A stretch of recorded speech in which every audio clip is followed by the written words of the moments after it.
Welcome to Dr. A for Animals, the podcast that gives you reliable answers to your questions about animal health and wellness and useful tools to help you help animals, whether in your own home or out in the wild.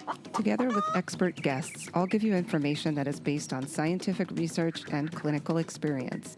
I'm Dr. Charla Ansorge, a small animal and exotics veterinarian, and I'm so happy to share my love of animals with you. Let's get started.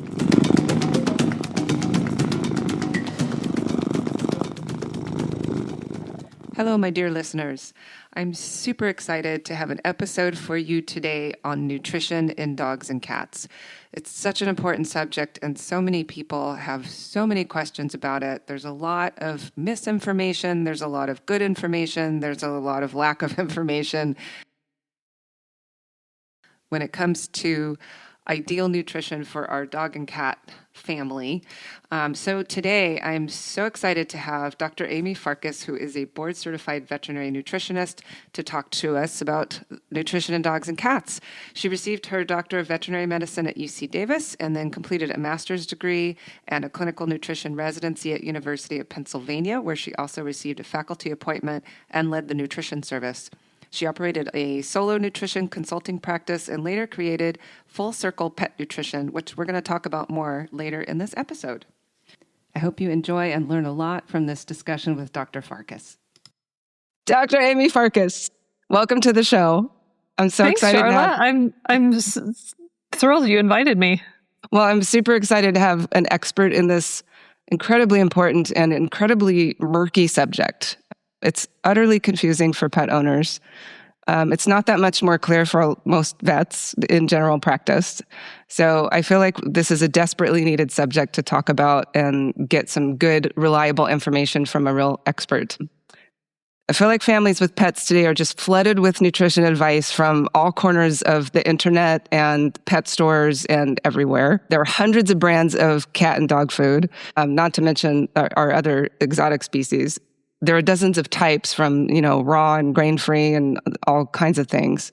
So we want to talk today about how is a person to know what makes a healthy diet for their dog or cat. Before we go on, I want to highlight something you said that's super insightful.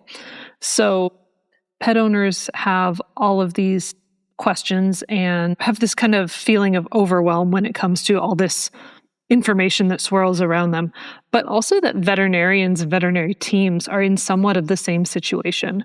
And that's an important realization that I had at some point. So we'll talk about that. So let's talk about what is a complete and balanced diet? What does that mean for dogs and cats? Well, okay. So to get straight into that technical stuff, complete and balanced refers to that dogs and cats have a requirement for 40 or so different essential nutrients. So protein, amino acids, fatty acids, vitamins, minerals, those sorts of things. It's kind of a very dry subject. In addition, there's also just a need for overall the right amount of calories. And so a complete and balanced diet looks at what amounts of each nutrient are required at a given life stage and puts them inside of the right size of calorie package for that particular individual lifestyle. Now, it's not on a per pet basis, right? So this has to be kind of broad to accommodate a population with a range of needs. But in general, that's what that is, and that's what that does. And that is going to be different for dogs versus cats, right? We can't just interchange if we have dogs and cats in the same home. There's a few times when it probably could work, and that would involve usually a dog eating a cat diet being potentially okay. Mm-hmm. It would probably not work very well most of the time because you would have a lot of calories consumed to receive the right amount of nutrients. Mm-hmm. And also, in general, with dogs eating cat food, it's just easy for them to consume too many calories. Mm-hmm. But the concern there is probably usually overweight and obesity concerns rather than I'm not getting enough nutrients concerns. Okay. But if we talk about it the other way, a cat eating dog food, then that's probably going to be a problem because the amino acid and protein requirements of cats are just higher than dogs. Mm-hmm. Because and so that dog food is not going to meet the cat needs, even though cat food might meet the dog needs. Okay. Because cats are obligate carnivores. So Absolutely. vegetarian diets for cats are not a good idea. No. I mean, I have had a few kitties come in that were on vegan diets and they were not healthy. Yeah. So that species-appropriate nutrition, I think, is important for people to be aware of. Yeah, absolutely. I've had a few people who really wanted to make their pet vegetarian or vegan. And in some cases for dogs, we can do that pretty readily. Mm-hmm.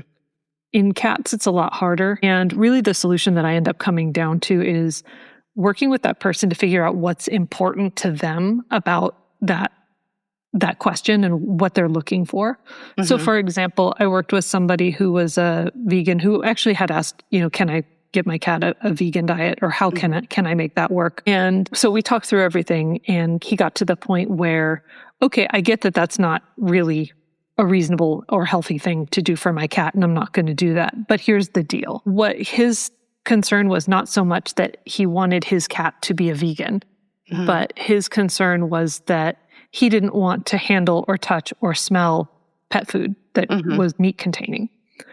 Okay, that's actually a different problem, because mm-hmm. then we can work out an arrangement with a neighbor or a pet sitter to fill an automated feeder once a week or whatever, forget what the details of it were. But it became something where somebody else was able to take over the handling of the pet feeding issue. And mm-hmm. then the man got to enjoy his cat, and the cat got to enjoy the right diet, and it worked. That's good. That's incredibly insightful. All right. So, and then of course you mentioned this was not a per pet or per animal complete and balanced diet. There's individual variation and health related nutritional needs. So that's another thing I think we'll talk about a little bit more kind of further into the discussion. But what about like supplemental foods, toppers, broths, that kind of stuff? Are those necessary? Are they good? Are they bad? Or are they neither? Neither. If it's a multiple choice question, then I suppose neither is the answer of all of those. If we're talking about a healthy pet being fed a complete and balanced diet, then in theory, that diet should meet all of that pet's needs, and there's not a need for an additional multivitamin or topper or supplement or any type of additional treat, enticer thing. Mm-hmm. Where that becomes kind of maybe not a nutritional need, but an actual like a lifestyle need, mm-hmm. is when maybe we have a pet who's a picky eater and this is the right diet for them. And no matter what happens, I am just not going to eat that diet as is. But there's something about this particular treat or topper or sauce or, addition that makes it interesting to me.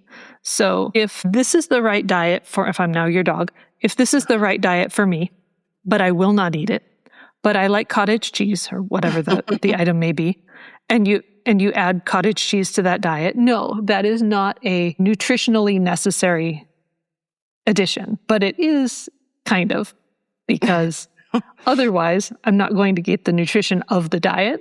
Mm-hmm. So it becomes a practical need. Okay. And are treats okay? Should we be giving treats?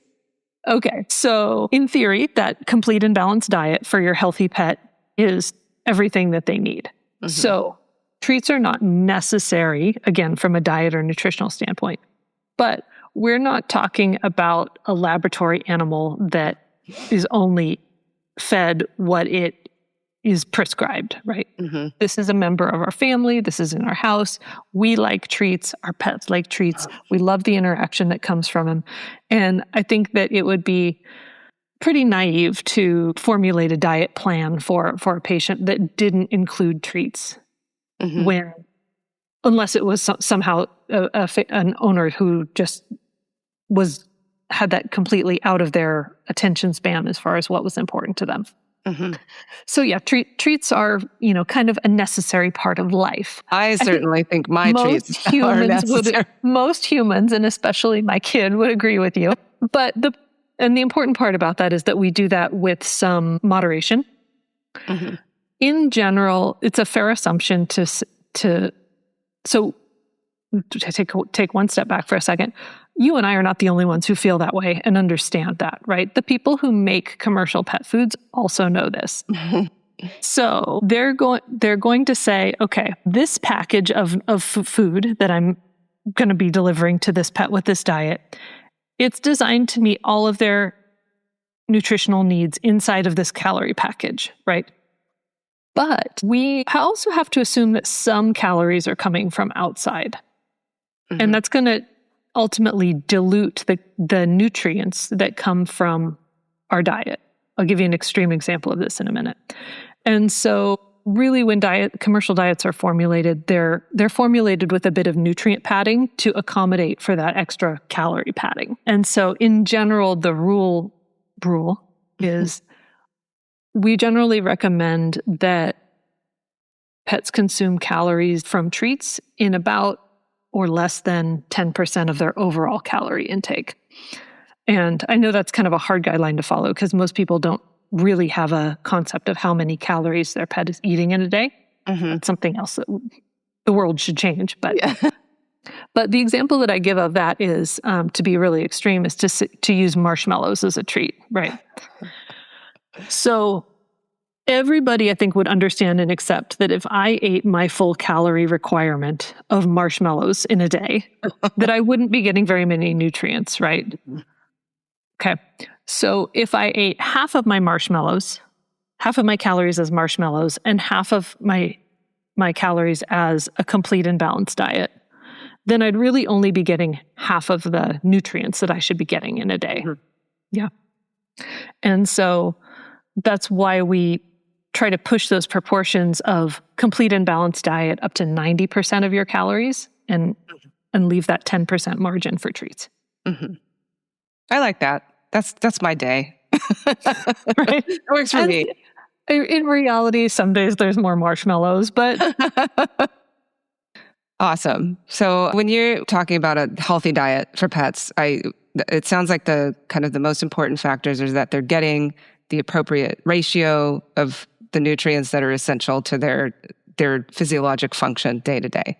I mean, that's kind of the definition of a complete and balanced diet, for sure. We also have to make sure that pet food also needs to be a few other things. It needs to be, say, shelf stable in whatever format it's on, right? Because if it spoils before it gets fed to the pet, that doesn't do anybody any good. Mm-hmm. It has to be safe. It has to be, not contaminated with anything that shouldn't be in it. And it mm-hmm. has to undergo certain quality measures to make sure that however it was formulated matches the end result of what it actually delivers. Okay. And so you work directly with pet owners with consulting, yes? Uh-huh. You do. You do courses and that sort of thing. What would you say that you find that people most often misunderstand about pet nutrition? Ooh, or have confusion about?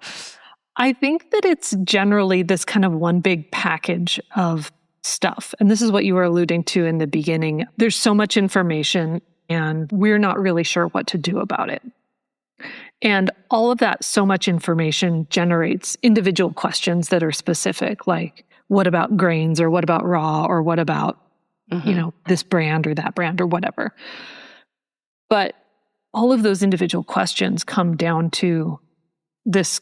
I refer to it, or I think of this image of like this swirling sea of like seaweed or wet clothes that you're just kind of like surrounded in, and it's tangled and messy and mm-hmm. poorly defined.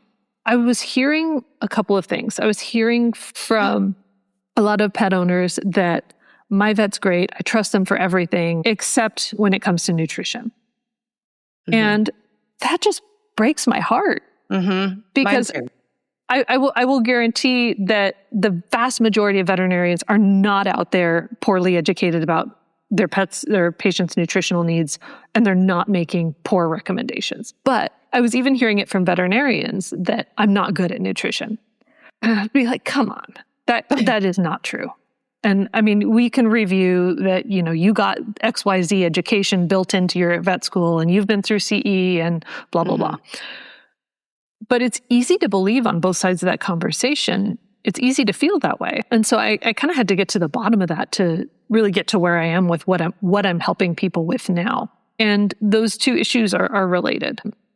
And it's really not a knowledge problem. It's not a lack of knowledge problem. It's a bit of the opposite. It's overload of information, but without context, right? So this swirling, undefined stuff. And what pet owners are faced with when it comes to choosing what to feed their pet is an absolute mess when it comes to trying to find something tangible to use to determine, yes, this is the best diet for my pet. So rightfully, good job, pet owners. They're turning to their veterinary team when they have those questions. And that's generally the right move, except that in this case, it's not a question like, how do vaccines work? Or why do I need to use flea prevention? Or what can I do to prevent this other medical problem? Or even, what's the specific rationale behind the recommendation for a renal diet for my patient with chronic kidney disease? Like that's a nutrition question, but that's rarely the nutrition question that people are asking. The questions that they're asking might really feel like nutrition questions, like, you've been throwing around grain-free and raw diets and stuff like that. Mm-hmm. But those aren't so much nutrition questions, because we're not talking about nutrients and their interaction with the body in those cases. Mm-hmm. We're talking about kind of the inner workings of the pet food industry and marketing. Mm-hmm. But we as veterinarians aren't really all that qualified to address the meanings of the inner workings of pet food marketing and industry. And then the problem is that what happens is we've got pet owners asking their veterinary teams about these non-nutrition questions, and we've got a veterinarian delivering a nutrition and physiology answer, because that's what we're trained. That's the only tool we have here. And it ends up feeling like a disconnect, which it absolutely is. And it's really just kind of the wrong question. And really, it's the wrong target, because like you mentioned earlier, your veterinary team really isn't more helpful on that subject. Mm-hmm. But if your vet team isn't the right place for those industry marketing questions, then who? Right. Where? So in reality, that's the gap that causes all of this. And that's just why it ended up being such a huge source of frustration on both sides of this attempted conversation. Mm-hmm. There are a lot of really helpful, potentially helpful resources for pet owners out there, but when they don't already have kind of a clearer picture of what the needs are and how the pet diet might fill those needs or might not fill those needs, even the most helpful and accurate and unbiased and evidence-based resources can really just add more information to that swirly mess. So when it occurred to me that more information wasn't the answer, and I've literally proven this by, when I have patients for consultation, I have a 1-hour window to sit down and answer all the questions that person has. And we will sit down for an hour and go through all of the questions, all of the myth busting. But they come back the next week and they've got another set of questions. And so at some point it dawned on me that the answer is not the answer. The answer to those questions is not the answer. And when it occurred to me that empowerment was really what people were looking for, that when they would be able to answer those questions for themselves, or at least further define them so that they could ask answerable questions where, just providing the information actually would solve the stream of questions. Mm-hmm. Then when I realized that solution had more to do with organization and that organizational answer didn't already exist, that was when I started building it. The one other thing that makes these conversations hard is that they tend to be brought up as a quick question at the end of your vet visit that was already filled with addressing the reason why you came to the appointment in the first place. Mm-hmm. So that conversation tends to be kind of set up to fail from the first place, because what should be a really thoughtful conversation based on a lot of looking back and comparisons and trends and clarity now has to be a 1-minute answer. Mm-hmm. And that's not usually going to make either part of that conversation feel good about it. Yeah. It is a really tough spot that we're in, because it's something that people care very much about. It's something that they're thinking about regularly. Absolutely.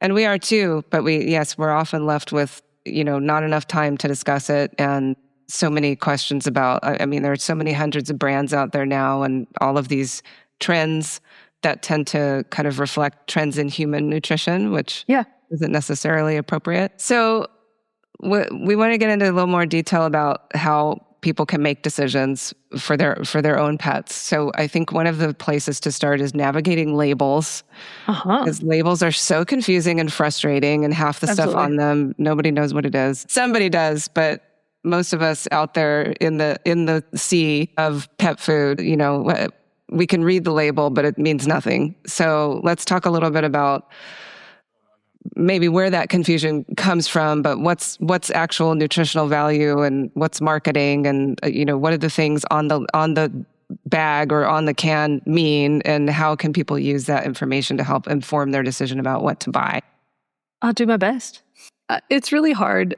Pet food packaging is important for a lot of reasons. There's obviously a practical reason. It is a package. It is a container. It keeps food safe and dry and clean for transport and that sort of thing. But I think that we need to let go of the idea that it's there to be helpful, not to us. It is really not going to help us make thoughtful choices for our pet, which is a bummer. But I think that's closer to reality than most people realize. I think that the main reasons for, actually, I just did a Google search to see what answer I would get. And I left pet food out of the equation completely. I just said, what is the purpose of packaging, food packaging design? And the answers are practical reasons to keep food contained and safe and dry and that sort of thing. And then regulatory compliance, meaning there are rules about what has to be physically on the bag to be able to allow it to be sold, and marketing. And as much as it's potentially possible for marketing information to be helpful, right? Because you can do education and marketing kind of simultaneously, but I don't see that happening very often. So let's forget about that aspect. When people are asking questions about pet food labels, what they're usually asking is along the lines of, there are all these things that look and feel important. And how do I know which one to use to make a choice? Because when you're swimming in that sea of options, that you know that somehow there's a difference between all of these options, and they're all saying, I'm good and the others are not. It's really hard to know what to hang on to. And it's context that's missing. One resource that exists that I think that is helpful, and I can send you the link for this if you want, is there's this organization called WSAVA, World Small Animal Veterinary Association, and they have a global nutrition group, so international nutrition experts that put together resources. So there's some really good stuff available there. One of them is a guide to translating and identifying label components. So it talks a bit about what the guaranteed analysis is and what the name of the product actually is and indicates and means, because there's meaning behind the actual product names, a regulatory meaning behind the product names. Can you give an example of that? Oh, yeah. So there's different classifications for different types of phrasing. So if we say that something is beef dog food, then that designation of calling it beef means that it's, I think, 95% beef. It's been a little while since I've reviewed these, so don't quote me exactly. Yeah. But it's 95 or 97%. Like if you just call it beef, it has to be that. If it's beef recipe or beef dinner or, a word that qualifies like that, that means it's a different percentage. If it's with beef, that's a different percentage. Okay. And if it's beef flavor, then that means there's maybe no beef at all. The technical definition reads really funny. It means that there has to be a detectable or expected beef flavor. Okay. Yeah, I mean that's a huge difference. But the set of rules that provides those guidelines and spells them out very specifically is the AAFCO manual. So AAFCO is a group that Association of American Feed Control Officials. So pet food and animal feed in general is regulated on a state-by-state basis in the U.S. So each state has a bureaucrat in charge of enforcing all of the rules. Now, it's possible, in theory, that, say, California could have a completely different set of pet food rules than all the other states. But that wouldn't be very helpful because it means that California foods could not be sold across state lines unless they were compliant with everyone else's rules. Mm-hmm. And the out-of-state foods couldn't be sold inside of California because they weren't complying with California's rules. So this group gets together and establishes an expected set of rules. And in general, they adopt this AAFCO proposed regulations, model feed regulations, that's the word. Okay. And so that way the labels all kind of speak the same language and they can be sold across state lines and therefore commerce is happy. But there's really specific sets of rules about a lot of things, including that set of what food names mean and what the rest of what has to be on the label. So like the guaranteed analysis and the weight and these sorts of things. Mm-hmm. Okay. And then there's an AAFCO, there's a statement on the food that will tell you whether it's for all life stages or that, that sort of thing. That's on the label. And that, like, how do people, what does that mean to the person who's reading the label in the store? Yeah, that's important. That's called the nutritional adequacy statement. There's 3 different components to it. So the first is that this food is either complete and balanced or it's not. So this is intended to meet all your needs or it's not. Mm-hmm. Of the ones that are not, those are either treats or toppers or this is just marshmallows. Yeah. Or some of our therapeutic diets that were formulated specially to meet certain nutritional needs that are not compatible with healthy adult maintenance. Those also sometimes will get a label of intermittent or supplemental feeding, meaning this is not a complete and balanced diet. So you've got that aspect. So complete and balanced or not, what life stage it's complete and balanced for. So there are life stages for growth, so puppies and kittens, gestation and lactation, so pregnant and nursing dogs and cats, or adult maintenance. We can also have an all life stages diet that will accommodate all of those. And really what that is that's a gestation, lactation, puppy diet all kind of rolled into one. And that's potentially just kind of like your question earlier about dogs eating cat food and cats eating dog food.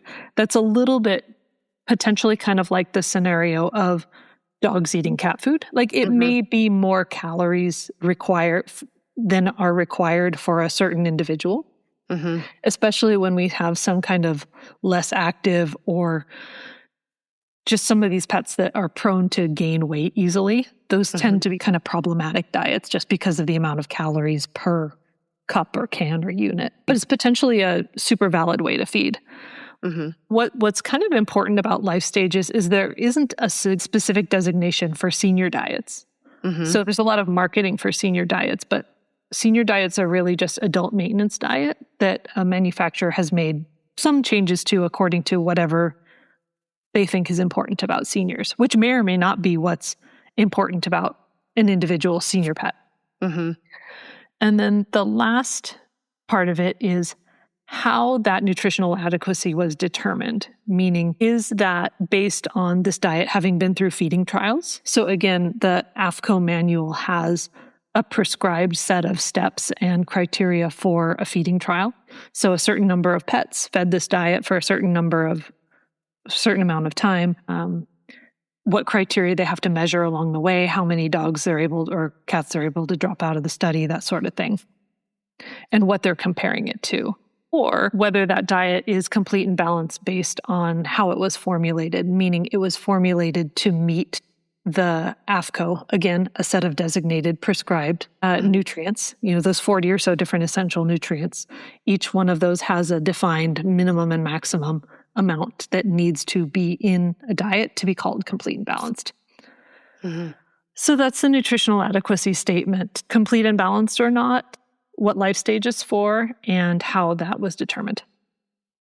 Excellent.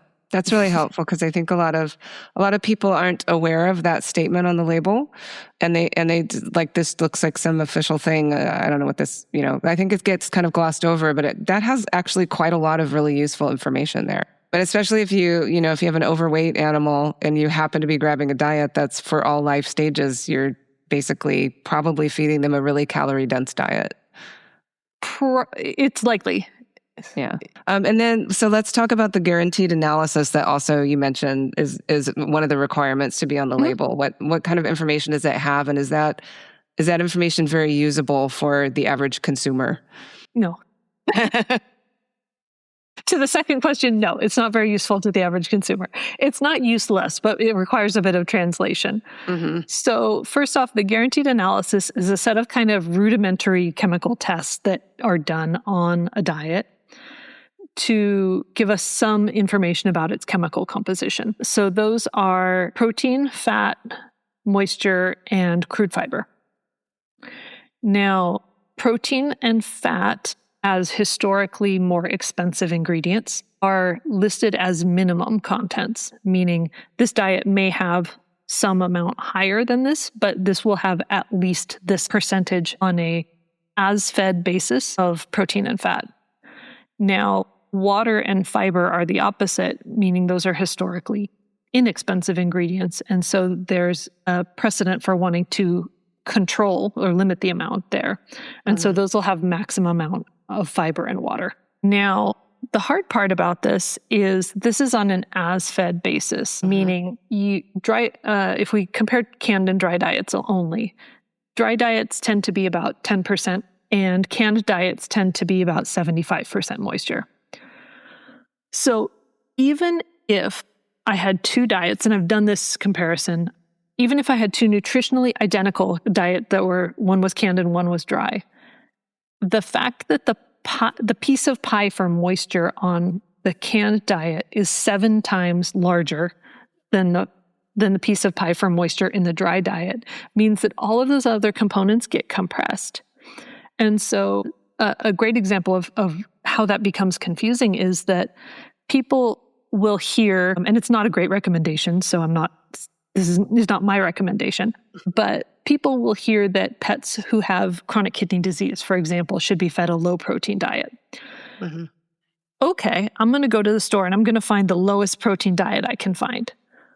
Okay, well, these dry diets, they all have fairly high protein, and these canned diets all have fairly low protein. Look, the difference is massive. Mm-hmm.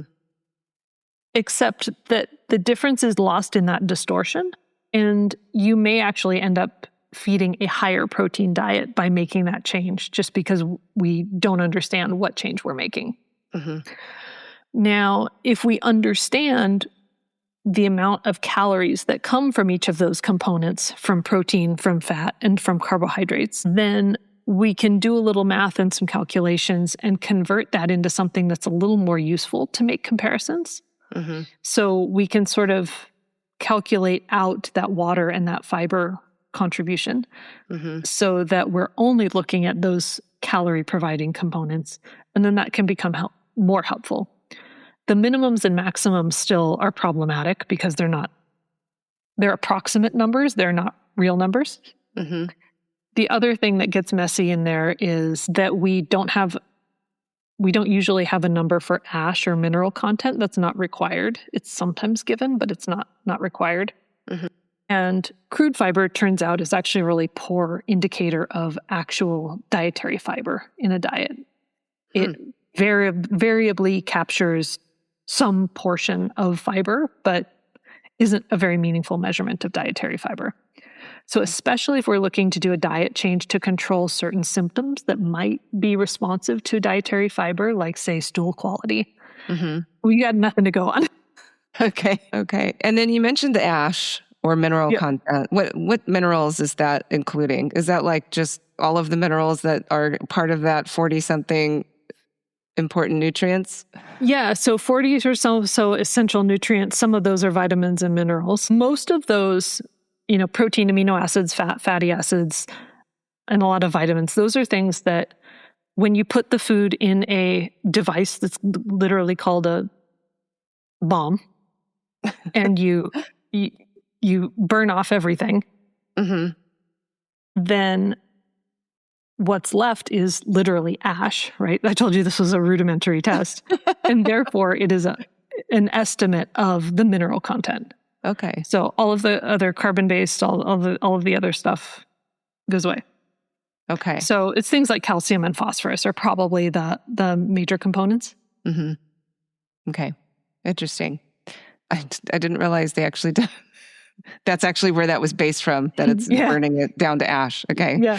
I always wonder, I'm sure there's a method that it involves more finesse done now, but that's literally the origin of it. Interesting. Okay. So if we're looking at the ingredients part now, moving on to the ingredients list, there's so many millions of ingredients that can be listed, and a lot of times people that are looking for, a more natural approach to feeding, they want their pets to be eating kind of more like they eat. They see this giant ingredients list and balk at that because it looks like a bunch of scary, like synthetic stuff. Yeah. So that's hard for people to get through, even though a lot of that stuff that's listed is probably like the vitamins and minerals and things like that. Yeah. How can people kind of look in a savvy way at the ingredient list, or at least spot a red flag? Like, is there something in the ingredient list that we should be afraid of? I know a lot of people are very upset by byproducts, so I would like to talk about what those really are and if they should be avoided. I think that it's correct to point out that vitamins and minerals can sometimes end up as scary sounding ingredients on the labels. Those tend to be kind of down at the bottom of the ingredient list because one of the AAFCO regulations is that ingredients are included on the label list in order by weight. And so the ingredient by which the amount that went in was the heaviest, that goes first. The next one goes second.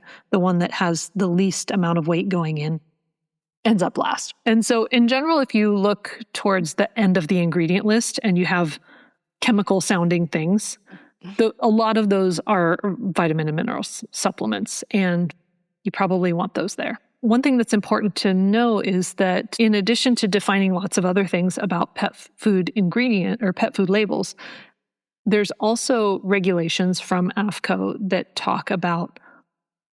that define ingredients. And so I'm going to jump to byproducts for a second. Okay. So let's just assume that I have a mixture of beef, hearts, and spleens, say. Yummy. And kidneys. Okay. So those are byproducts because they don't really go into the human food chain. That's the definition of byproducts. But they don't go into the human food chain not because they're nutritionally bad for anybody. They don't go into the human food chain because humans don't like to eat them. But that's cultural, that's preference, that's not nutritional, that's not toxic, that's not a quality problem. That's a perception and a cultural problem. And I think it's also important to point out that when people think of byproducts, they often think of the potentially nutritionally worst parts of an animal. They're talking about hides and hooves and horns and poop and all of this stuff.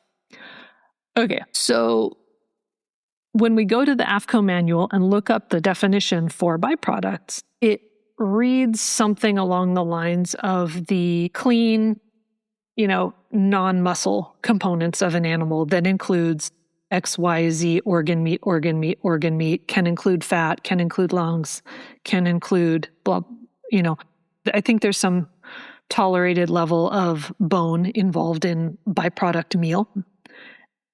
But importantly, that definition specifically excludes things like feathers and hides and horns and things like that.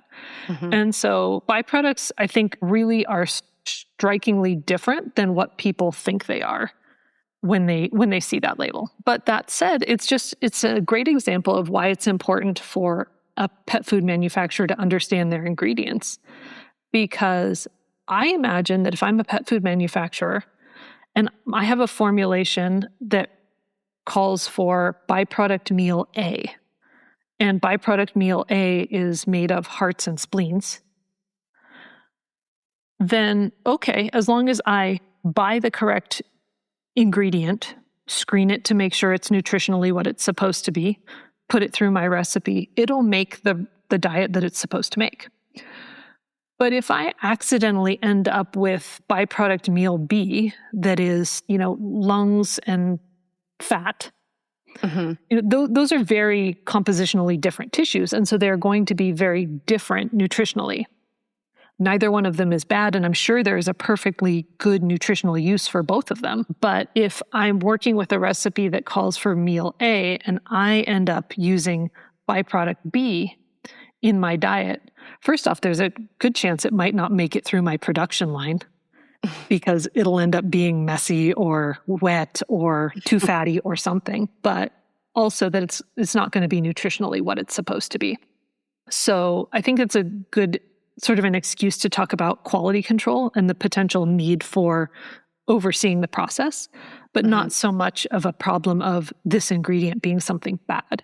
It's just ingredients are what they are, and you should use them how they're supposed to be used. So now, do you feel like that? I mean, I know you don't work in like the pet food industry, but is that something that is a real concern? Like, is that probably happening? Is there more risk with certain types of food that kind of thing might get past quality control versus other types of food? Well, so I don't know. I don't, like you said, I don't work in industry. I don't have any oversight. I just know that there's a lot of need for quality control when we're doing anything as important as food on a large scale. And as much as I love the concept of supporting small local companies, I really worry about knowing the amount of quality control and nutrition expertise that is needed to make good pet food and have it be reliable. I worry about some smaller companies being able to meet that need as much as they may have great origin stories and great intentions. Just like if I were to start making pet food in my garage out of love, and even with the knowledge that I have, my knowledge is in nutrition, but it is not in food science. And those are very, very different. And I wouldn't be able to do it. Yeah, I've been thinking about that a lot lately because a few months ago I had an opportunity to go visit the Royal Canin facility in it's Nebraska, or it's in that little corner of like Iowa, Nebraska, South Dakota. And I was stunned at the facility. I mean, it's amazing. And they talked about every process of food production, from like ordering the raw materials, getting them in, putting them through quality control. And then every step of producing, this was a canned food only facility. And it was adorable watching all the little cans go by on their little trolleys. It was pretty cool. But every step of the way, how much quality control there is and the equipment that they're using to do that quality control. I was like, it must be so incredibly expensive, right? First of all, to have the resources to be able to do that kind of high tech. Yeah. Well, and also, I mean, the more you scale it, the more important all of those small steps becomes. Right. And so I'm 100% not saying that every small manufacturer should have an operation as robust as, say Royal Canin's does. But they still need to be meeting the same criteria on their own scale. So it won't have to be as impressive as all of that, but it will have to be there. Like, we can't just pretend that I'm not Royal Canin, so therefore we can't. So we won't. Yes, I think there's a lot of perception by consumers that the larger pet food companies are really all about profit, and that they're using lower quality ingredients and so-called fillers, versus a lot of the smaller companies that really market these fresh, healthy diets. I don't believe that that's true, because I have a lot of faith in what those larger companies have done with their diet. And I know that they do a lot of research in nutrition, and I know they have a lot of science backing their diets. So I recommend them a lot for my patients, and I know that they've made a tremendous impact in their health. I know it's not the right choice for everyone, and certainly probably a lot of those, the more, smaller like boutique diets are just as good. But that's where a lot of general practitioners run into problems with how do we navigate this when we have a client who really is like, no, I'm not buying from one of those big companies. Yeah. We can tell them, hey, they do all this nutrition research and their ingredients are good quality, but a lot of this is about the emotional response when you look at the company, what feels right to you to feed your pets. So that's a really difficult one to navigate. Yeah, absolutely. I mean, so first we have to accept that if a company is in business and making and selling a product, they are out to make a profit, right? That is literally their business. Small business, large business, both have that ultimate same goal. The person doing small batch in their garage out of love and hope and all of this, amazing origin story, they're still doing that with the hope of gaining a profit. So I think that comparison, that criteria for making a comparison falls apart. And if we set that aside and look at, okay, but we need to talk about every time I ask somebody what they really want from a pet food, what's important to them, they kind of dance around and ultimately take some time to land on the idea of quality. I just want to feed a high quality pet food. Okay, cool. Me too. But there's no official formal definition for quality in pet food. And so what does that mean to you becomes important. I will often offer that to me, in my world, quality means food safety and nutrition. And that also means expertise and a lot of testing and making sure that things are going the way that they're supposed to be going. So there needs to be infrastructure for that within a company. It's not just about love and origin story. But small companies can do that, on a small scale. But it is often harder to figure that out. And it's harder to get to that question because it's ultimately not really pet food packaging that helps us decide that, which is really, really unfortunate. So where do, well, firstly, I want to go back before we get too far down this other subject. I do want to go back to this idea of filler ingredients. Okay. Are fillers a thing? And if they are, how does a client or how does a consumer figure that out? Because I hear that all the time. I don't want to give them that food. It has all these fillers in it. Yeah. Yeah. Okay. So speaking of, if you are making and selling pet food, it is theoretically so that you can make a profit. There is no ingredient designation for fillers. There is no ingredients that are technically classified as a filler. That's like, as you said, that's not a thing. All of the ingredients that are in pet food are there to serve a purpose. Even if I were to have an ingredient that was non-nutritional, that is not digested, that takes up space, there's probably a purpose. If it's in my diet, it's probably a purpose for it. And what I'm thinking of is fiber. So a huge criteria of whether a pet food is a success or a failure for an individual animal is what happens with their stool quality. So optimizing stool quality is a really important feature. And so when pets have nice, solid, pick-upable stools that are not a mess and not too hard and not too soft, that's a part of that diet being successful. And different individuals certainly require different amounts of dietary fiber to have a happy gut and have nice, easy to manage stools. But that's still a very functional and important ingredient. I mean, I think that person who's complaining about fillers, if you said, okay, I'll take out the thing that's making your dog's stool quality nice. Do you want me to do that with my magic wand here?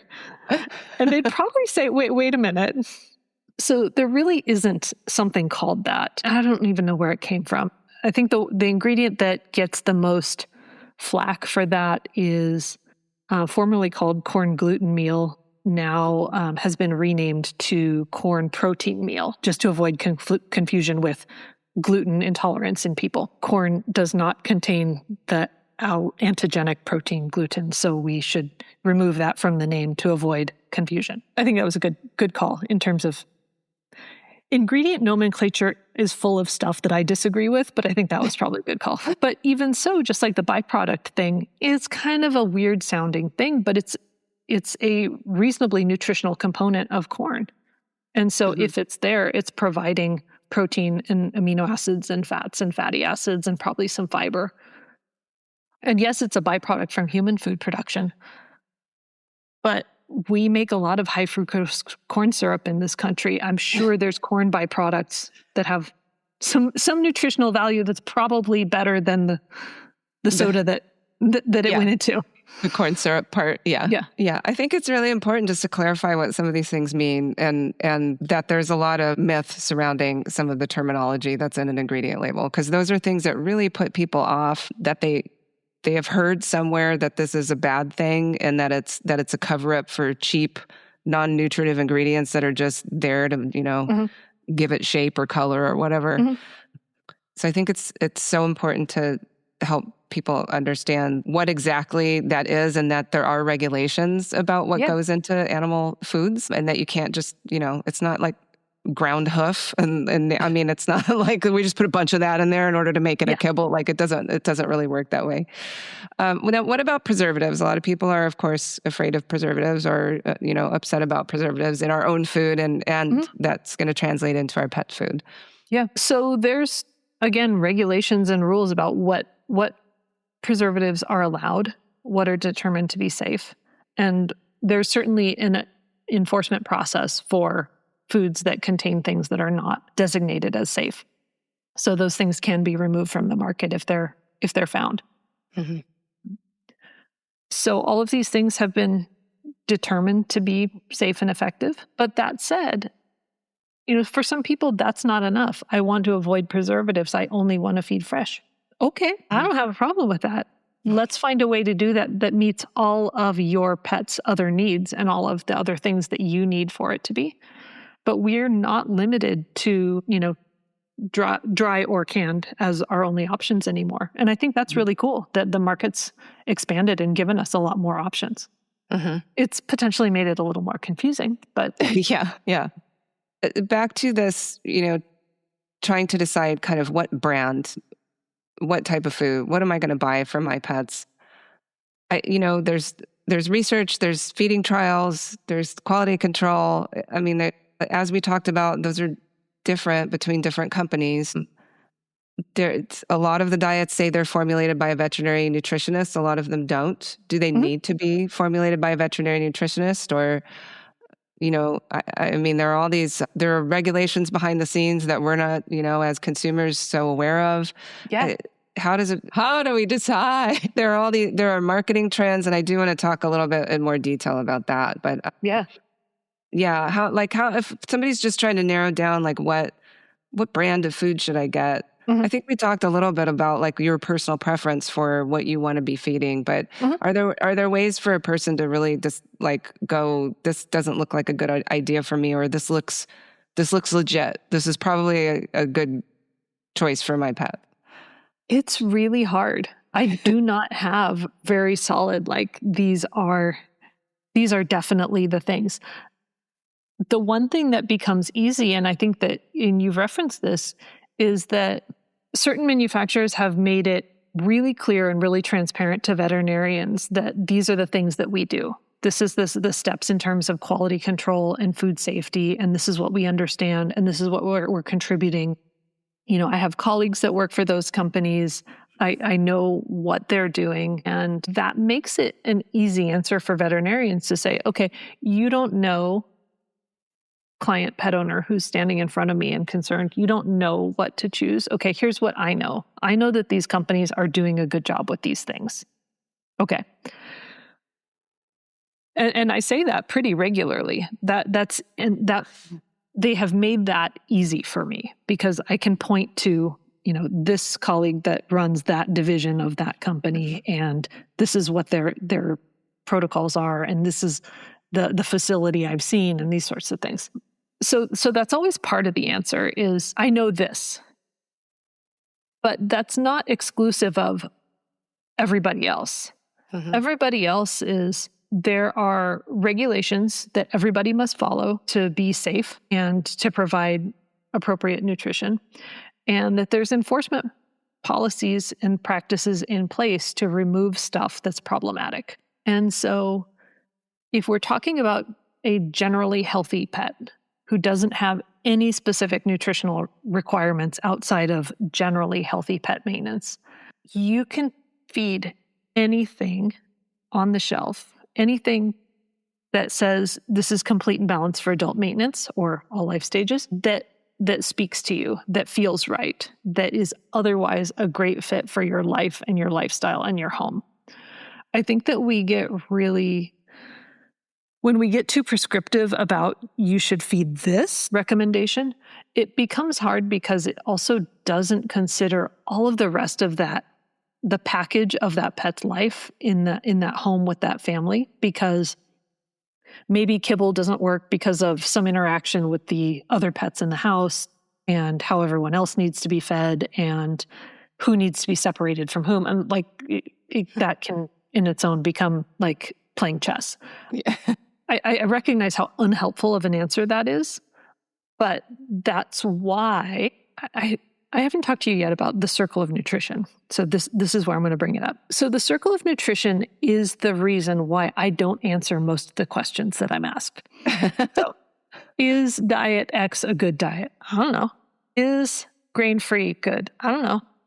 And it's not always just, I don't know. It's followed by more questions, right? Mm-hmm. And the reason is because I can't answer those questions, or really almost any question about nutrition, without first understanding the details of three things.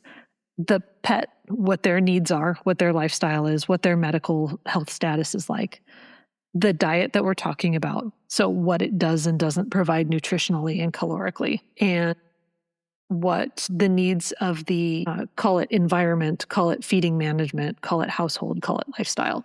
Mm-hmm. But I, in general, when I'm talking to pet owners, I say you, that's the you part. And so when we really thoroughly understand each of those and what the needs are in each of those, if I'm talking about a healthy pet with truly no specific nutritional needs other than I have to meet my requirements of 40 or so different nutrients and be fed the right amount of calories, then there are a million diets that will do that for you. And if it's on the shelf, it should be pretty safe and effective. And then that third component, what works for you and your lifestyle, becomes the deciding factor. You want to feed a homemade, diet that you put your energy and love and care into, and that interaction and the way that the dog, dances around your feet as you're getting it ready, that brings you joy. Cool. Do that. Do it in a way that's complete and balanced. We'll talk about that. But, if you're a super busy family and you've got 12 kids that are all in after school sports and you don't have time for that, pick a kibble off the shelf that works for your budget and it'll still be okay. Yeah. So once we sort out all of those needs and then we can prioritize them, then that what do I need, what should I pick makes sense. Mm-hmm. So for these kind of buzzwords on packaging or on advertising, human grade, I love holistic, it. Natural. Yeah. Does that mean anything? Should people put stock in those? Yes? No? Out of all of the buzzwords that you could have chosen for examples, 2 out of 3 of yours actually do have real definitions. And I'm glad that you picked those because there are only 3, to my knowledge, that really are meaningful. The one that you left out is organic. Okay. Yes. So organic is just the same as human organic. It meets the USDA's criteria. Mm-hmm. 2 is human grade. So human grade food doesn't necessarily speak to the quality or nutrition of an ingredient. It speaks to how it was handled, how it's been handled, and which ingredient chain it's been through. So if I am a slaughterhouse and I've got animals coming in whole and leaving in various components, the parts that are going to the grocery stores ultimately for human food, that is one separate chain of process of possession. Yes. And the pet food chain is different. It has different trucks, it has different rules, it has different, and they don't meet. Mm-hmm. And that's not to say that one is better or the other. They're just separate. And so if we have something that's human grade, it's saying that these are ingredients that were sourced from that human food chain aspect, arm of supplies, not from the pet food arm of supplies. that is all. And the last one that I think is the most interesting is the word natural. Mm-hmm. So when people think of natural, I think they think most commonly of whole foods and ingredients that are, in one piece, and the things that we buy in the grocery stores without packaging, or Mm-hmm. meat that is uncooked and unprocessed. Really, the definition of natural, according to AFCO, is things that are natural in origin, so plant or animals, or mined, so mineral can be natural. And it can be subject to lots and lots of processes. So it can be cooked, it can be pressurized, it can be rolled, it can be acted on by enzymes. It can have lots and lots of different processing and still be natural. The thing that natural excludes is things that were chemically synthesized in a lab. So you think about our pet food ingredients, even the ones that people think of as being unnatural. So chicken byproduct meal, for example, totally natural. Mm-hmm. Corn protein meal, totally natural. And of course, whole chicken, whole apples, rice, these things are also natural. There are some, I believe it's some vitamins that are possibly are included in ingredients that can be synthesized, that can be synthetic. And so that's what that designation means. Mm-hmm. But yeah, that natural designation is usually much, much broader than people think. Other words, holistic, gourmet, premium, etc., mean whatever that manufacturer intends to inspire you to think it means. Okay. I think that's incredibly helpful and informative for people in general. So let's talk a little bit about some of these really big categories that people are super into these days, and maybe a little bit about why they've become popular and whether, well, I think, based on our discussion so far, whether or not it's a good diet really depends on so many different individual circumstances. But there's so much concern over grains in food and pet food. Mm-hmm. And the grain-free diet situation has been big for quite some time. So and a lot of veterinarians have been really kind of adamantly against grain-free diets, because we did have a big scare a few years back where dogs that had been on grain-free diets for a period of time were starting to show up with a heart disease called dilated cardiomyopathy. Uh-huh. So a lot of veterinarians were just like, don't do grain-free diets. And a lot of clients are like, I will only feed grain-free diets. And there's been more information lately about the more specifics about what diets might actually lead to that dilated cardiomyopathy. But where is this concern? Do you know where this comes from, and whether there's a good reason for people to avoid grains in their pet foods? So I really don't know where it came from. I can say that I started working in veterinary practices when I was 15. So I'm like this kid that walked into the vet clinic and never left.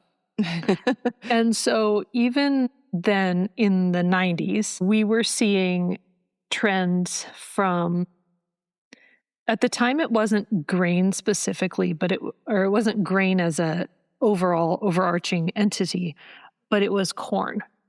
And the idea was that we had dogs, especially, that were itchy and having, in my house, it was just raging flea allergy before we had good flea control. Mm-hmm. But the I think suggestion was that these dogs were allergic to their food, and somehow somebody had identified, completely inaccurately as far as I know, that corn is the problem in pet food.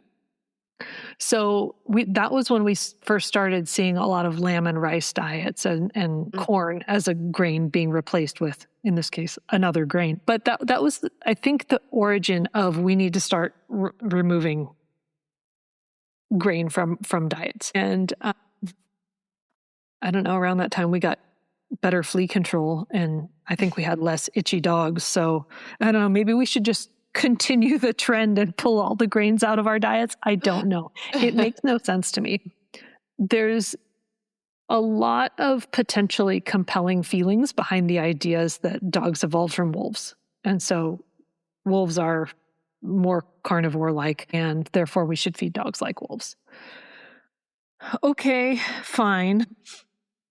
But there's a whole lot of not evolution that happened, but natural selection that happened for dogs to be able to live with us and sit on our couch. Mm-hmm. So along with the amount of physical changes required, think about how much genetic alteration would have to occur to be able to transform your wolf into your pug, for example, right? That is a huge physical difference. Mm-hmm. But it's not like physical differences are the only change that would have had to occur. There has to have been metabolic changes that happen along with that. So we know that dogs have more genes for starch metabolism than wolves do, things like that. So it's not a great argument. But my kind of what I think is the most interesting aspect of that argument is, why do we pick nutrition specifically to focus on dogs evolved from wolves, so therefore we should treat them like wolves? But we also temperature control their environment. We control their reproduction. We control their parasites. We control everything else about their environment and their life to be domestic dogs. Mm-hmm. So let's just accept, even when it comes to nutrition, that we're talking about a domestic animal that is no longer a wild animal, and feed it. And we have really good nutritional information about what the nutritional needs of domestic dogs or cats are. So let's use that and observe your individual. And when something of that, general nutritional profile that's designed as a sort of one-size-fits-all entity, when you see that doesn't exactly match your individual pet's needs, mm-hmm. let's make an educated adjustment from there instead of just globally prescribing something that doesn't really make a ton of sense.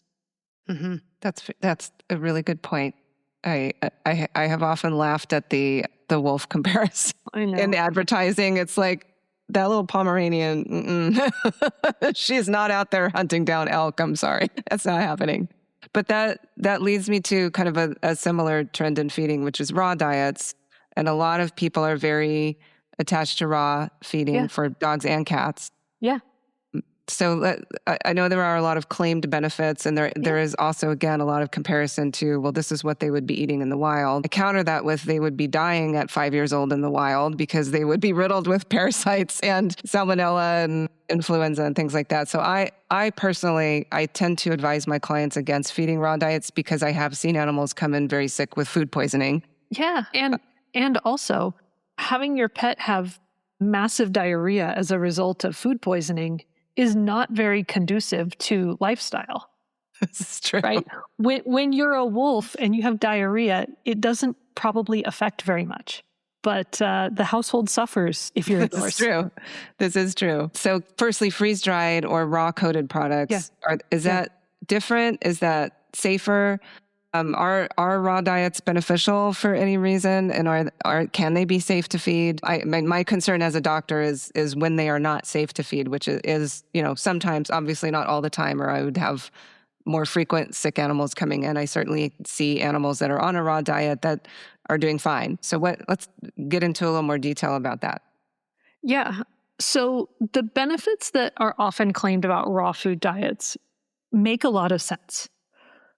And I actually really like this part of this discussion. So in your experience, what are people saying? Why are they feeding their raw diet? What do they see that they like about it from their pet? They use the argument a lot that, that a cat or a dog wild ancestor would not be eating cooked food. I think they have some concern about processing, just the idea of processing and cooking, high temperatures in general, changing the quality of the nutrients and potentially leading to things like food allergies or cancer. I think a big one is cancer. I think a lot of people think that processed pet foods are causing an increase in rates of cancer. I think a lot of the reason we see more cancer is because they live longer, and the longer you live, the higher your risk of getting cancer. I think that's part of it. That's, just sort of. Yeah. Yeah. No, I mean, those are all important reasons why people are feeding raw meat-based diets. What I'm really asking is the perceived benefits. What are they seeing manifested in their pets? So what I'm talking about is people are often talking about having a bright, shiny coat. Yeah, that's the biggest one. Or good stool quality, nice little tiny formed stools, really clean teeth, stuff like that. Yeah. And I think that in reality, nutritionally, those make a lot of sense when we look at the composition of the diet that they're feeding when they're feeding most raw meat-based diets. So again, the category of raw meat-based diets is not nutritionally informative, right? It's talking about one or more of the ingredients being not cooked. But it's not telling us a nutritional profile. It's not telling us that it's a high fat or low fat or, any particularly other informative information. But most of the time, when we pull, say, a bag of commercial dog food, dry food off of a shelf, we're talking about a diet that provides about 20 or 30-ish% of its calories from protein, about 30 or 40-ish% of its calories from fat, and the rest from carbs. So to make it simple, just say it's 33% of each of those things. That's the only way we can get calories: protein, fat, or carbohydrates. And that's called the caloric distribution. And that's really, really common. Most dry diets have caloric distributions that are kind of in that neighborhood. Cat food, pretty close to that. Tends to skew a little bit towards higher protein and higher fat and lower carbohydrate.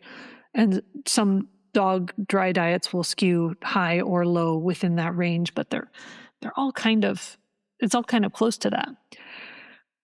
If we compare that to what most people are feeding when they're feeding meat, cooked or raw, but if they're feeding a meat-only diet or meat and a few vegetables tend to be pretty voluminous but not provide a whole lot of calories, then that package tends to be significantly higher in protein, but especially higher in fat.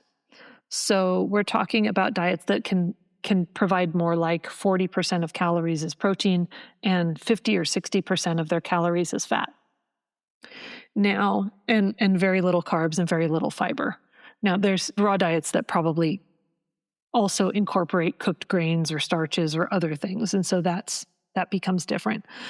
But when a pet is fed a high protein and especially a high fat diet, as long as they tolerate it, skin and hair are really happy, right? Hair is made of protein and made glossy by fat. And potentially a very highly digestible, low fiber diet will get you some compact little stools. And especially if that diet contains bones and we're doing some chewing, then that can also get us clean teeth. It can also get us cracked teeth that then need treatment, but they will often be clean, cracked teeth. So I think that those perceived benefits to feeding raw meat-based diets are absolutely real, but along the same lines, the risks that you're talking about are absolutely real.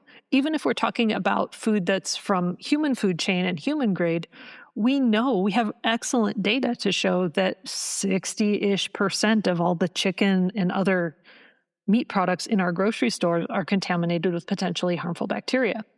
That's why we cook our meat. It comes with labels all over it that says, you should cook this. Do not leave this in your kitchen counter. It will make a mess and make you sick. So that's an absolutely real risk. And how important that risk is depends on who we're talking about in the household, right? So immunocompromised children, elderly, certain people have more risk and more exposure.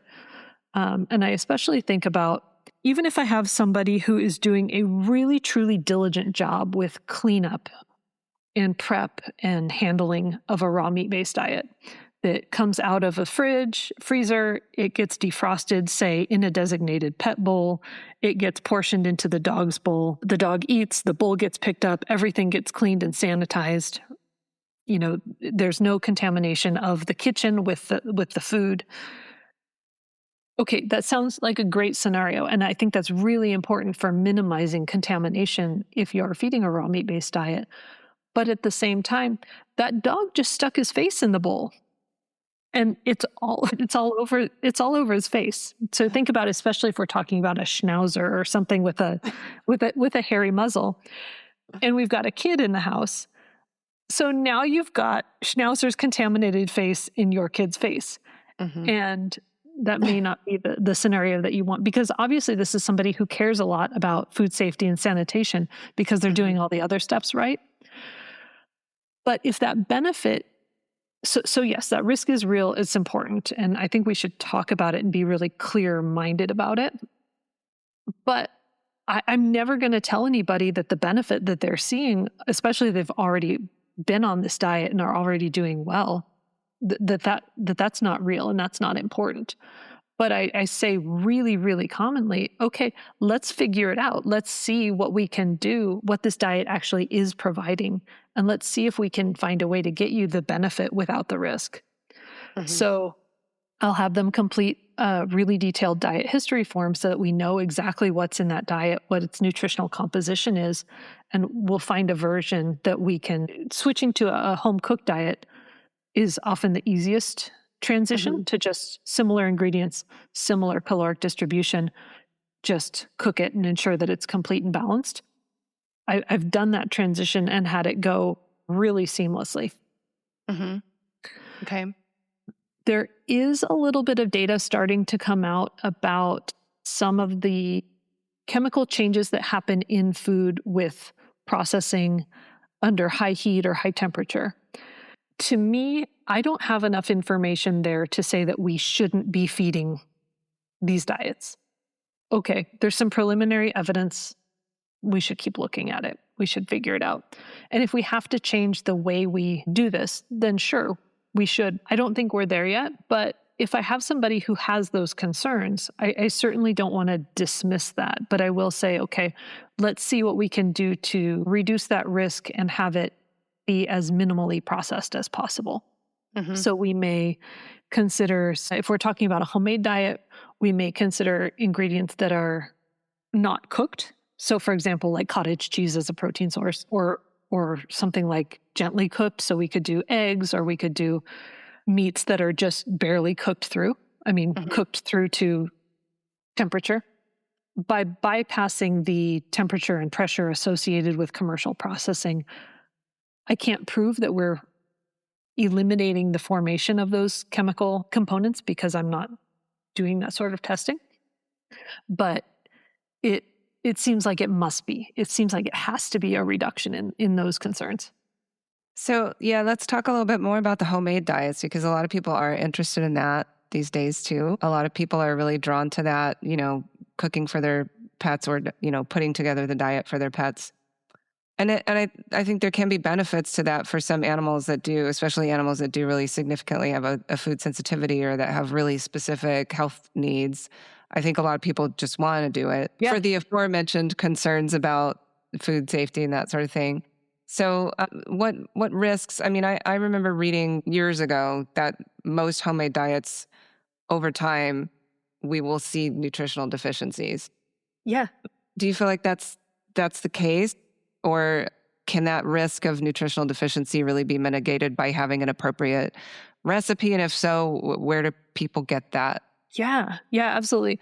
I have evaluated probably thousands of homemade diets over the years. Most of them are diets that are kind of an I made it up myself, or I'm feeding my pet what I eat. Mm-hmm. The most common iteration of that is kind of this thirds diet that I call. So you take your plate and you make it so that it's about 1/3 of a protein source and 1/3 of a carbohydrate and 1/3 of some combination of vegetables. And that's the third diet. And it looks and seems really appealing and normal to us because I think a lot of us probably arrange our plates that way. Maybe it's got something to do with that whole food guide that we used to have, my plate. But every single time I've evaluated that, it absolutely comes up with nutritional deficiencies, whether we're talking about dogs or cats. It's more often dogs. It's a really common pattern of usually about 10 or so different essential nutrients. So zinc, copper, calcium. And it's pretty universal. It doesn't really matter if you're feeding chicken or beef, or if your vegetables are broccoli or kale, or if your carbs are sweet potatoes or rice. It's kind of the same set of deficiencies because the ingredients that we choose for ourselves, or the ingredients that are convenient to feed to a pet, are usually in our house, kind of have the same package of deficiencies relative to dogs and cats requirements. And so there's no amount of rotation that will solve that problem. There's been a bunch of studies that have been done on available diets from pet food books, from the internet, from a variety of sources, some of which are formulated by veterinarians even, that show that something like 98% of the recipes that are out there and available are either unbalanced as written or are not written in a way that's specific enough so that they can be followed. Meaning, if it says 2 cups of chicken, okay, is that cooked or raw? Right?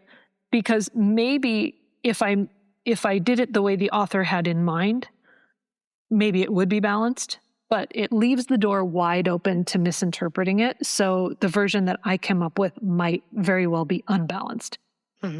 So the vast majority of recipes that are available out there floating around the world are either unbalanced or could very easily be unbalanced because they're not specific enough to follow correctly. That's hard. That makes it really hard. The ones in the study that I'm thinking of that came up that were balanced were those that were formulated by a veterinary nutritionist. So we absolutely need that. If you are feeding a homemade diet, it should absolutely be one that is formulated by a board-certified veterinary nutritionist to meet your dog's needs. There's a couple of services that will do that for you. So balanceit.com is available. That's run by a boarded nutritionist. The service itself is free. You go to the website, you put in some information about your pet, you pick ingredients, and it will generate recipes for you using those ingredients. It will also fill in supplements for you that will fill in those gaps and make that diet complete and balanced. You then go on to buy the supplement from Balance It. So that's how they make money out of the process. The last time I did comparisons, the cost of Balance It supplement was similar to the cost of the package of human supplements that you would have to buy to make that diet complete and balanced. It's usually 6 or 8 different items, so it's not just add a multivitamin. And the Balance It product is easy to use and a lot more convenient than the human supplement item. The hard part about using human supplements to balance our pet diets is that human supplements change and reformulate sometimes. And so you have to make sure periodically that you are still feeding the supplement that matches the formula, just like we talked about for pet food manufacturers. When you are now the manufacturer, the same quality control steps then fall onto you. You have to make sure that your ingredients are what they say they are. Petdiets.com is another service run by board-certified veterinary nutritionists that will get recipes for you. You can also find a list of board-certified veterinary nutritionists who do individual client consultations at vetspecialists.com. You can search for nutritionists there. I'll put links to these in our show notes. Yay! That's the ACVIM's directory. All right. Well, that's incredibly helpful. I have a lot of people that really want to do a homemade diet, whether it's raw or cooked. Sometimes they want to do raw. I try to err on the side of cooked for food safety, but that's a huge area that I think probably more and more people will want to do. the more they can feel confident that they're making a good, healthy diet for their pets. So that's really good to have those resources. So I'll definitely put a link to those. Yeah, absolutely. So I want to talk a little bit more about your organization and what you do for clients and pets and for their nutrient needs. So give me a little background on your business and the services that you provide. Well, so we've talked a lot about the problems that I've, kind of come up against and trying to help people with solving. The short answer for is what's the best diet? It's not easy, and the long answer is so important. But that question of what is the best diet is really so important because that's what shines the light on what the needs actually are. I think it's important to know that when we're having this discussion with a pet owner, we're not a pet food manufacturer talking about population level nutrition and making diets that work for everybody. But we're not asking what's the universal best diet. But I think that's the question that is often presented is pet owners are asking about what's good about grain-free or what should I do here? Or are raw diets good? Are raw diets bad? Whatever the question may be. They tend to ask it in kind of a universal sort of way. But what they genuinely want is actually for that pet. And that really changes the answer, right? As I was kind of getting organized for this, it made me think about watching some fashion event like the Met Gala or those sorts of things, right? Where, you can watch these women in these gowns come through and you're like, wow, that looks amazing, or wow, that looks terrible, right? And that's really just your impression of it as art, right? It on that person, right? We're not talking about, would that look good on me? Would I wear that in my life? That is a completely different question. And so if we stop talking about pet food as if it's being worn by someone else and start talking about it as, well, let's remember that we're really talking about how it fits me and whether it flatters my body and my life or whatever, then I think that becomes a more useful conversation than talking about it as like this broad generalization. But because the resources for how do I find the best diet for my pet are so limited, that was really where I had to come up with something better. I'll go back to the beginning for a second. When I was 15, 16, 18, whatever, as a vet assistant, helping out in the exam room, I ended up over time doing kind of like all the jobs in the hospital. I was the receptionist, I was the kennel cleaner, I was the surgical assistant. I did all the things. My favorite was that exam room assistant role. And it was because that moment of the doctor's done their exam, gives a summary, makes the recommendation, leaves, and turns it over to me. The first thing I say is, so what questions can I answer for you about that? And there would be this series of clarification. Well, what does that mean? It's not doctor level questions. It's just logistics and facilitating and making sure that they understood all the terminology and stuff. But that point of making sure that client really understood whatever it was important for them to understand about how to best care for their pet was so good for me. That's what I'm here for. And it didn't occur to me until not very long ago that how important that was to me. Because it certainly didn't register at the time. Like I even had two of my clients from when I was, 20 years old, when they found out I was applying to vet school, wrote recommendations letter for me. And not just, they insisted, they demanded, like this was happening whether I wanted it or not. And incidentally, Davis, I had, the ones from your professor and your boss and the ones that are technically required, but Davis would let us submit a couple of extra ones. So Marvin and Sandy are probably literally part of the reason why I ended up at Davis where I did, which I think is really cool. But they saw that at that time, that's really who I was. And so when it occurred to me that there was this conflict, this problem of people having this overwhelm of information that they're having trouble sorting out, and the veterinarian not really being an effective resource for them. And that even worse, that ends up creating this sort of animosity, this tension surrounding nutrition between that client and that vet. I hated that. And so between that being who I am and kind of realizing that this is my training and this is my passion, that this was something that I had to create the solution to. And when I landed on the word empowerment, it really kind of struck me in a way that I couldn't ignore, that that's what that client is looking for, that they're looking to be sure that they are making a great choice for their pet, that supports their pet having this happy, healthy life, and that they know what to do when things change. Nothing's always going to stay the same. So that pet's going to develop a new medical condition, the diet formulation is going to change. You have to be able to pick up the pieces and put them back together or move on. So what I did to organize this is literally organization. It is not more information. So I created this pretty simple and rational framework that's based on that circle of nutrition concept, so that pet owners can come to their own conclusions about what's best for their pet. And super importantly, with their vet's input, but not really so much on the diet, but on what the medical needs of the pet are. So the things that the vet is an actual expert in.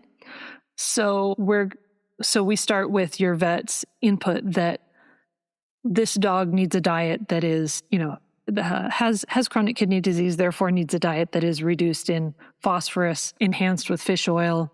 Our kidney disease is stage 2, so therefore we don't need to do protein restriction at this point, that sort of thing. We have, considered that there may be a food allergy causing some itching, but we haven't done a food trial to sort that out or not. Okay, that is the most helpful information that the vet can provide. And then my client brings that into this framework. We put that in as important information that then gets sorted, organized, and prioritized along with everything else that they know or think that they know about nutrition, so that they can then come up with this is what really matters. This is what's really important for the pet about the diet and about the household lifestyle, home expectations. Then I've got a bit of a process for kind of merging those all together into this is what the diet needs to be and this is how I'm going to find it. Sometimes there's conflicts among those things, but like we talked about with that vegan cat example, when we tease out the reasons behind each of those conflicting ideas, we can usually sort out something that is kind of a synergistic solution. Or if there's truly isn't, or if that synergistic solution just isn't practical or realistic, then we're still making a choice based on this is my choice and I understand the choice, not it won't work and I don't have options. There are some myth-busting clarifications in biology, just like we talked about with the AFCO labeling stuff and the ingredient terminology and things like that people just need fixed for them. But in general, the focus is on giving pet owners tools to sort, organize, and prioritize that information that they already have, not adding new information. Throughout that process, what they're doing is building what I call their personalized pet nutrition guide. And that becomes a living document that they can update as many times as they need to whenever things change, and go back, kind of repeat the process and come to a new conclusion about what's the best diet for now. That's awesome. That's a very, very deeply needed service in this day and age of pet care. So now you mentioned that you had a course, you were doing a course recently. So do you do some group coaching as well? Yeah. I'm really, really excited about this. I named it Full Circle Pet Nutrition. Mm-hmm. And that's honestly not a terribly creative name. I meant it initially as a reference to that circle of nutrition concept, which is really central to that process. But when it sunk in that that's kind of also me coming full circle back to my origins in veterinary medicine and really connecting with the people who needed this kind of clarification step to be able to feel good about what's going on with how they care for their pet. Like, okay, I'm going to stop looking for another name. That's it. But yeah, I just wrapped up Full Circle Pet Nutrition's founding members experience. The first time I've done this, it was a 6-week program that's really aimed at giving them that framework. It was a really cool experience. I've taught clients one-on-one for years.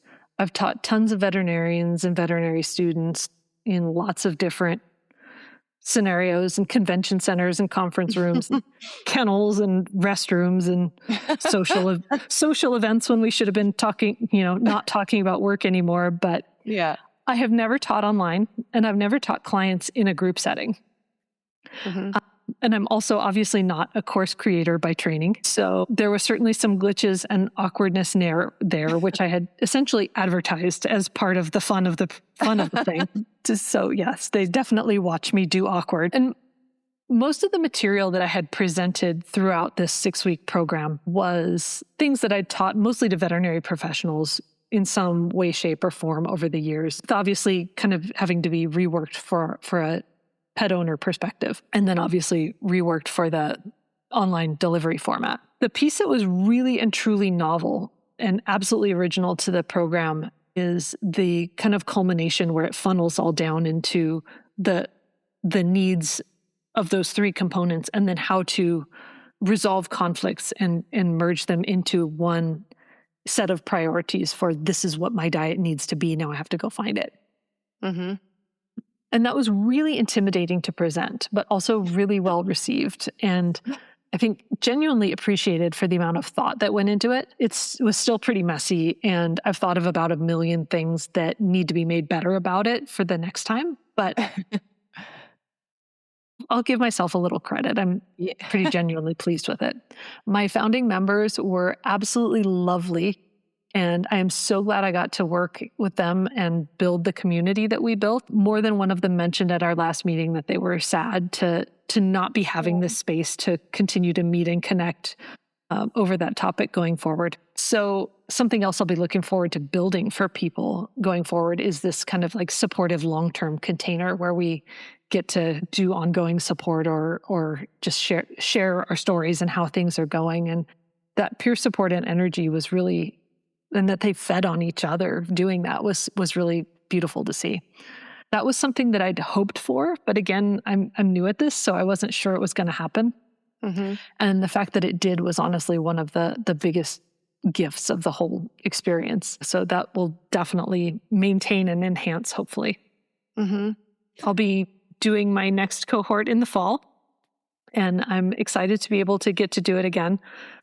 For people that want to go deeper, this time especially if they have a pet with a more complex health history or kind of confused about how nutrition and their condition or symptoms overlap, I'll be offering, in addition to that program and framework, the opportunity to go kind of one-on-one through using that process on a one-on-one in kind of in-depth deep dive on their own pet's condition and what this all means. So I'll be adding kind of a nutrition consult upgrade. So someone will be able to book the program and me together. So yeah, if any of that sounds like something people will be interested in, I'll send you the link that you can post along with the program notes. Oh, perfect. I was going to ask you how people should find you. So yeah. I'll put that link in. But do you want to give it verbally just for? Yeah, sure. People? The website for it is veterinarynutritioncare.com/signup, SIGNUP. Okay, awesome. And congratulations on completing that first course. That's wonderful. It sounds like Thanks. It was an incredible experience for all involved. Yeah, loved it.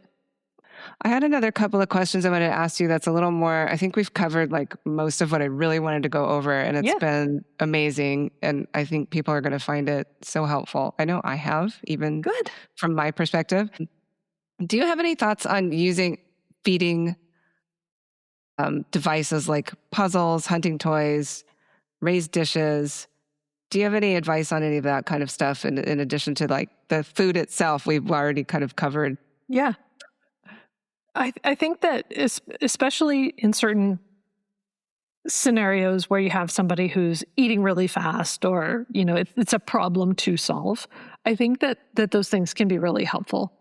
The other scenario in terms of enrichment and boredom prevention, whether we have somebody who's doing, say, problematic behaviors because they're bored and they need something else to do, I think that can be a really important tool. I bought automated feeders for my sister's 2 cats because they were problematic. So they had 2 young kids at the time, like little babies. And the cats had taken to deciding that it was time to be fed at like 3 a.m.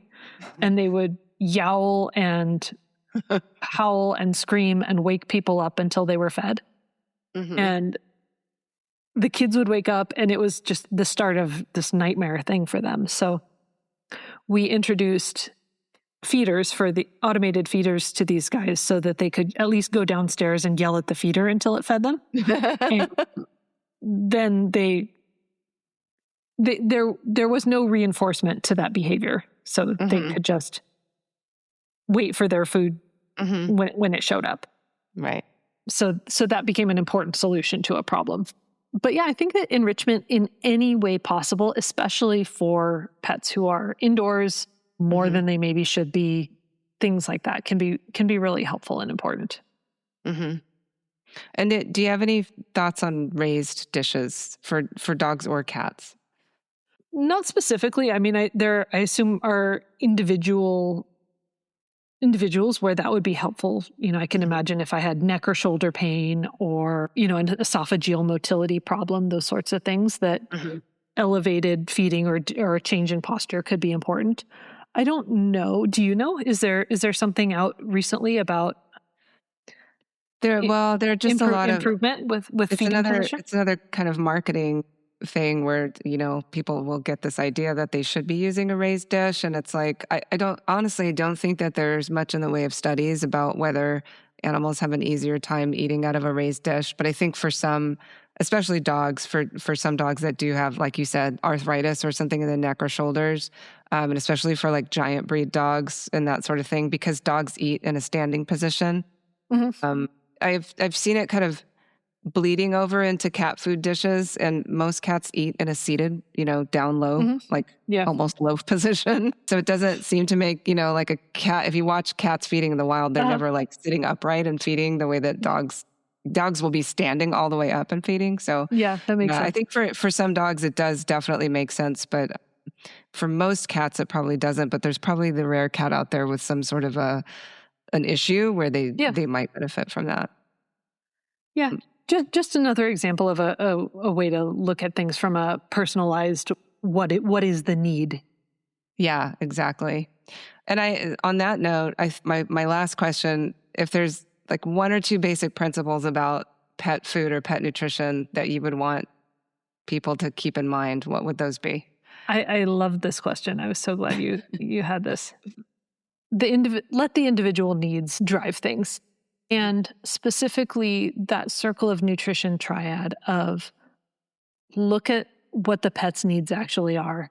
Consider that you, human, companion, household, environment for this pet are equally important to what their needs are, and figure out what you need a pet food to be or do. Because there's a whole lot of really specific things that come from different lifestyle aspects.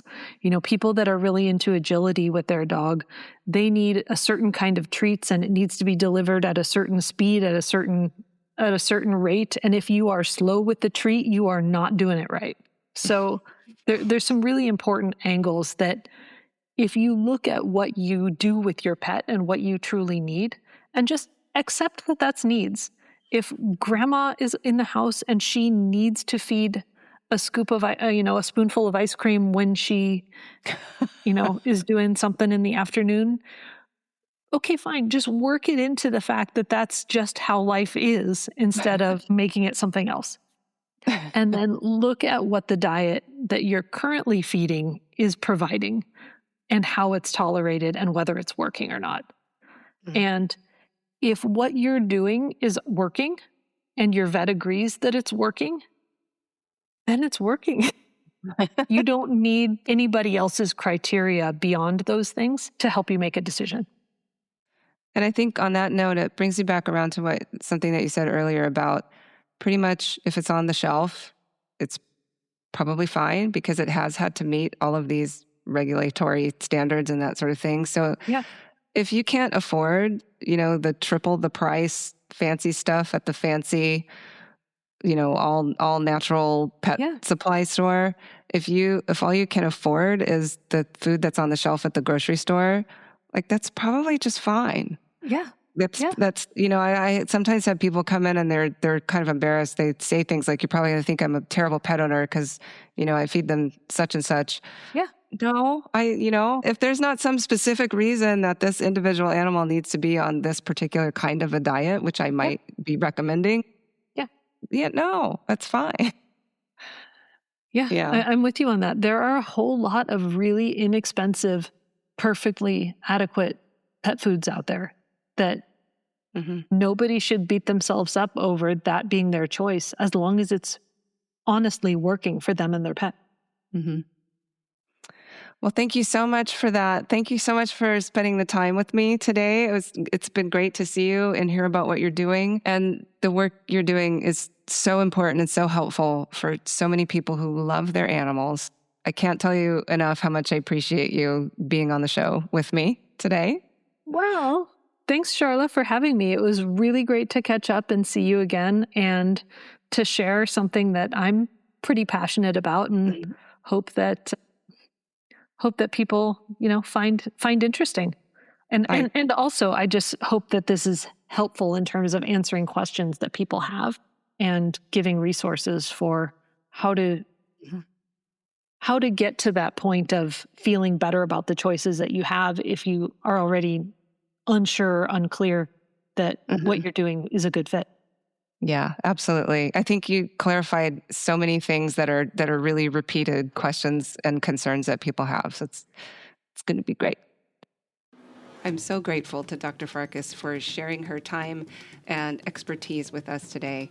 If you learned as much from our conversation as I did, I hope that you will share this episode with anyone you know with dogs and cats who eat food. And I hope that you'll give your little guys a couple extra treats for me. Thanks so much for listening. We'll see you next time. I hope you enjoyed this episode of Dr. A for Animals. This podcast is for educational purposes and does not substitute for specific medical advice for an individual animal or constitute the practice of veterinary medicine. No veterinary client-patient relationship is formed through listening to the podcast. If you have an animal in need of medical care, please see their veterinarian.